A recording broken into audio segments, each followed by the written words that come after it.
হামলার পেছনে কারা জড়িত রয়েছে এবং কি কি ঘটেছে সে বিষয়ে আমরা লাকি আপার কাছ থেকে জানতে পারবো। আসলে লাকি আপা বের হচ্ছেন ম্যাম, অনেকে বলছে ধারণা করা হচ্ছে এই হামলার পেছনে আপনার লোকদের হাত রয়েছে এবং আপনাদের নির্দেশই হয়েছে। এই বিষয়ে আপনার মতামত কি এবং সত্যতা কতটুকু? এইসব কথা বলার সময় কি এখন? আসলে আমরা দিনকে দিন জাতিগতভাবে বিবেকহীন হয়ে যাচ্ছি। একটা মানুষ আহত হয়েছে, সবার প্রথমে তাকে আমাদেরকে চিকিৎসা সেবা প্রদান করতে হবে।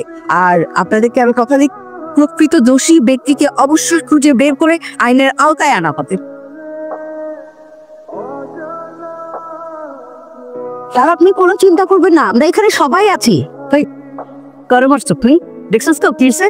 আরে যে মাইয়াটারে মারছিস না, তার বাপে আমগো দলটারে ডোনেট করে তালায়। আপা এত খেয়াল থাকে, মায়ের শুরু হয়ে গেছে, দুরুম দুরুম মায়ের চলতো, এর ভিতরে কে এলো কে গেলো কেমনে দেখ। আরে বলো, রাজনীতি করস, রাজনীতি করতে হলে চোখ কান সবকিছু খোলা রাখতে হয়। যেভাবে হোক এই মাইয়ারে সুস্থ করে তুল। যতক্ষণ পর্যন্ত মাইয়া সুস্থ না হয় তুই এইখানে দাঁড়ায় থাকবি, এক পাও নবি না কিন্তু। হায় হায়, এত সুন্দর একটা মেয়ের আমি হিট করলাম, খুব অন্যায় করছি আমি। এমন সুন্দর একটা মানুষের সাথে আমি মিথ্যা কথা কেমনে করি? আমি সত্যটাই বলে দিই। গাড়া মারছে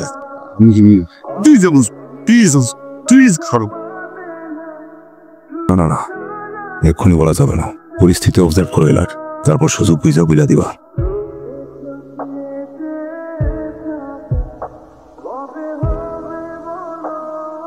আপনি কি?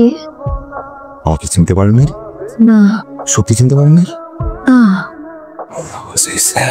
আমি সরি, আমি আপনার দেখভাল করার দায়িত্ব পেয়েছি। আপনাকে সেভ করে আমি এখানে নিয়ে আসছি। থ্যাংক ইউ নার্সুল। চেষ্টা করুন।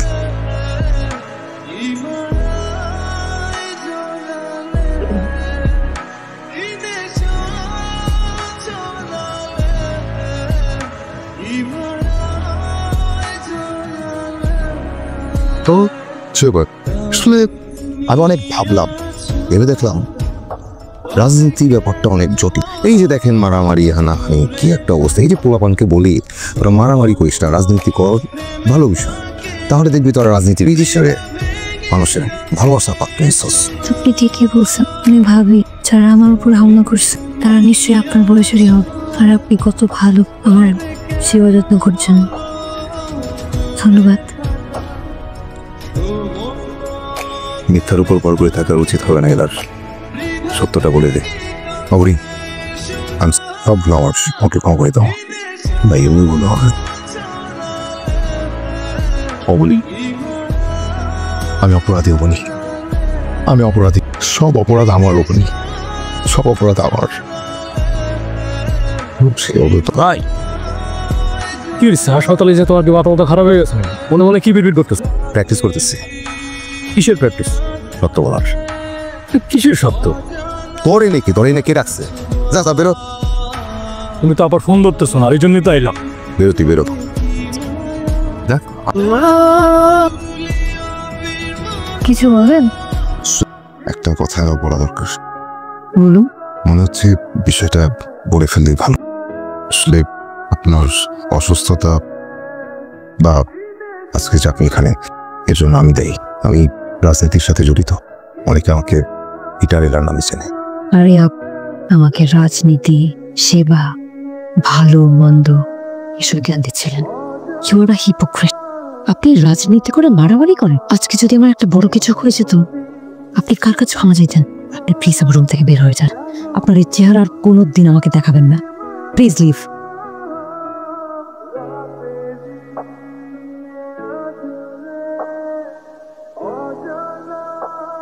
কি ব্যাপার এলার, এত কোনো মনোযোগই না। আমি কি বলছি, একটা উদাস উদাস ব্যাপার কি এলার? তুমি কি কোনো অন্য জগতে আসো না? আসলে ভালো লাগতেছে না, আমি একটু বেরিয়েছি।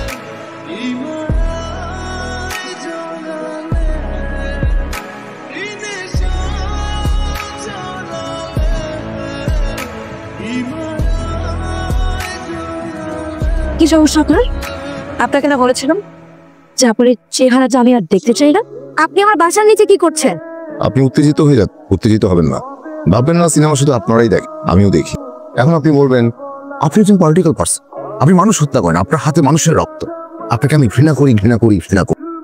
কিন্তু এটা আপনার মুখের কথা, মনের কথা না। আপনি আমাকে মায়া করেন, আমিও করি। আপনি আমাকে মায়া না করলে চলে যেতেন, এখানে আসতেন না। আর আপনাকে আমি মায়া করি বলেই একটা সিদ্ধান্ত নিলাম, আমি আর পলিটিক্সের সাথে থাকছি না। আপনি অন্ধ শিকারী, অন্ধকারে ঠেলে ছুটছেন।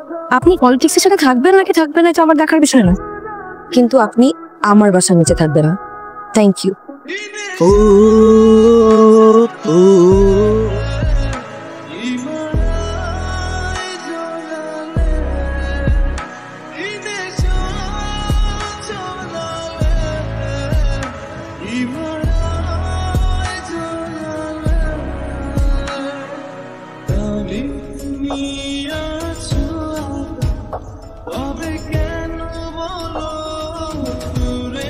আরে এত বড় সাহস হয় কার যে আমার পোস্টার চেনে? अब आप जी एक बार हुकुम देना और हाथ पाओ भाई उठी ऐसी চামচি কথায় কথায় হাত পা ভাঙবে। তাহলে কি করবো আব্বা? কারো কিচ্ছু করতে হবে না, যা করার আমি করছি। আবা সালাম। এলার কোথায় তুমি? আবা আপনার মেজাজ খারাপ মনে হইতেছে, কারে ফেলানো লাগবো বলেন? ছয়বার এদের ফেলাই দিতেছে। কথায় কথায় শুধু মার ছাড়া আর কোনো কথা নাই। বাসায় সব গুরুত্বপূর্ণ আলোচনা আছে। আবা আমি তো বাইরে, আজকে কাজটা শেষ করে আইতেছি। আপা আব্বা আপনি এলারে বেশি প্রাধান্য দেন, তাইতে আজকে এই অবস্থা। গরু কিভাবে গোয়ালে আনতে হয় সেটা আমার জানা আছে। এমনি এমনি আমি রাজনীতি করি না।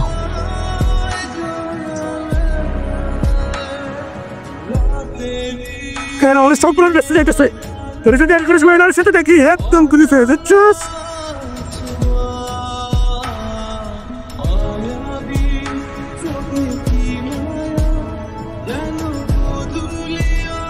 আপনি ঠিক আছেন তো? স্যার আপনি বেশি কিছু হয়নি তো? না আমি ঠিক আছে, কিন্তু এখন তো আপনার রাগ দেখে চলে যাওয়ার কথা। আপনি তো আমার খোঁজ নিচ্ছেন।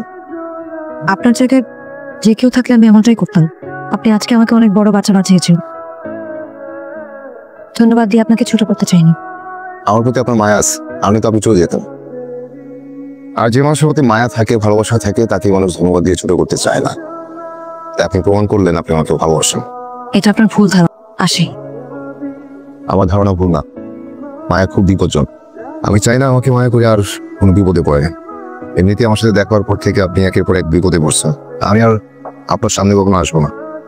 আপনি বলতেন না আমি যেন আপনার চোখের সামনে না আসি, আমি চলে যাব। কিন্তু একটা কথা মনে রাখবেন, আপনার মায়া একটা ছেলে নিজেকে শুদ্ধ করার চেষ্টা করেছে, ছেলেটা আপনাকে ভালোবাসে।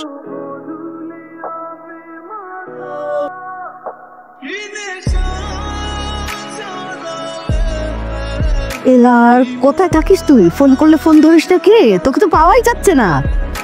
আবার একটু ব্যস্ত আছি আসলে। আর একটা কথা বলতেছি। আরে কি চাস তুই আমার কাছে? আমার কাছে যে পাসনি এমন কোনো দিন হয়েছে কিছু? না বা আমার কিছু লাগবো না, আমি মুক্তি চাই। মুক্তি নে, দেখ পাস কিনা। আমি আর পলিটিক্সে থাকতে চাই না। ওকে, গুড লাক এলার।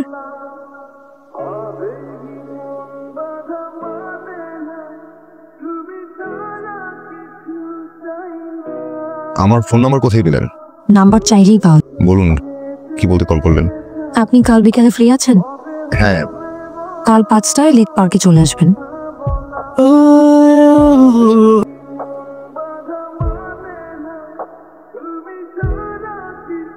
কি ব্যাপার, আপনি আমার আগে চলে এসেছেন?